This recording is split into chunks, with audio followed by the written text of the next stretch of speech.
ಇತ್ತೀಚೆಗೆ trending ಆಗ್ತಿರುವಂಥ Ghibli portrait ಇಮೇಜಸ್ನ ಯಾವ ರೀತಿ ಕ್ರಿಯೇಟ್ ಮಾಡೋದು ಅಂತ ತೋರಿಸ್ತಾ ಇದ್ದೀನಿ.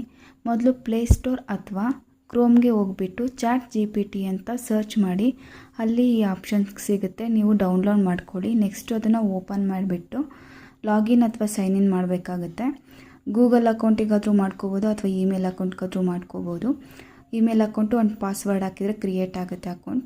ನೆಕ್ಸ್ಟ್ ನಾವು ನಮಗೆ ಬೇಕಾಗಿರುವಂಥ ಇಮೇಜ್ನ ಪ್ಲಸ್ ಮಾರ್ಕ್ ಇರುತ್ತಲ್ಲ ಅದ್ರ ಮೇಲೆ ಕ್ಲಿಕ್ ಮಾಡಿದ್ರೆ ನಮಗೆ ಬೇಕಾಗಿರೋ ಇಮೇಜ್ ಅಪ್ಲೋಡ್ ಮಾಡಿ ಕನ್ವರ್ಟ್ ಜಿಬ್ಲಿ ಇಮೇಜಸ್ ಅಥವಾ ಜಿಬ್ಲಿ ಪೋರ್ಟ್ರೇಟ್ಸ್ ಅಂತ ಹಾಕಿದರೆ ಅದು 5 to 10 ಮಿನಿಟ್ಸಲ್ಲಿ ಕನ್ವರ್ಟ್ ಮಾಡಿ ನಿಮಗೆ ಸೆಂಡ್ ಮಾಡುತ್ತೆ.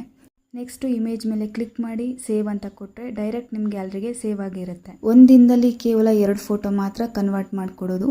ನೀವು ಹೆಚ್ಚು ಫೋಟೋಸ್ನ ಜಿಬ್ಲಿ ಸ್ಟೈಲಲ್ಲಿ ಮಾಡಬೇಕು ಅಂದರೆ ಸಬ್ಸ್ಕ್ರಿಪ್ಷನ್ ತೊಗೊಂಡ್ಲೇಬೇಕಾಗುತ್ತೆ. ತುಂಬ ಫೀಚರ್ಸ್ ಇದೆ, ಚೆಕ್ ಮಾಡಿ ನೋಡಿ.